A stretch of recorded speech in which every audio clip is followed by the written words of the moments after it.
Yeah, first of all, I want to say respect and honor for the important work you did. You know, around the world, many people became vegan and vegetarian because of your act. But I see a lot of people that claiming that your opinions are violent and too radical. And I personally think that you cannot fight fire with fire. You know what I'm saying? So what do you have to say about that? I'm not talking about lectures right now. I'm talking about other acts you made. You know? Yeah. I've never committed one act of violence, ever. I have written a couple essays. Understand, there's not one sane person on this planet that opposes violence. For instance, and I'm going to say this right here in Israel, raise your hand if you oppose the Allied forces going into Nazi Germany and killing Nazis to save Jews. I didn't think so. I'm not going to say what everybody wants me to say. I say what I feel. And you don't have to agree with me 100% of the time. My wife, Erica, I love her to death. We love each other. We spend all of our time together. Okay, but we don't agree 100% of the time.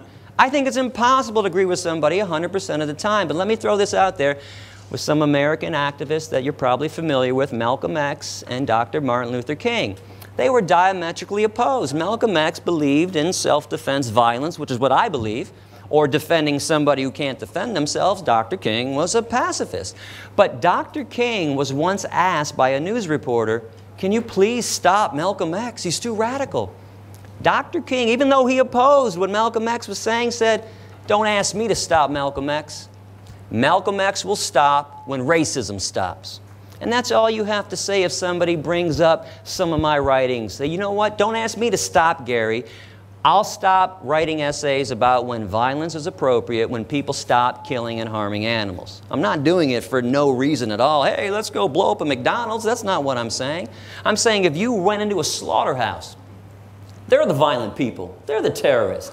And I had guns drawn, and they had knives against the pigs' throats, and I said, hey, you drop your weapons now. You're not killing them anymore. It's over. That's justifiable. I'm not the violent one. Those are my essays. It's that simple. Please spend a moment on my website reading it. It's called What's Wrong with Violence? And I don't say this with glee. I'm not happy that humans have to be forced to stop torturing and killing innocent beings, but they always have to be. Love doesn't conquer all hate. It conquers a lot of hate, but not all of it. Okay, you can't stop violence always by standing outside holding a sign.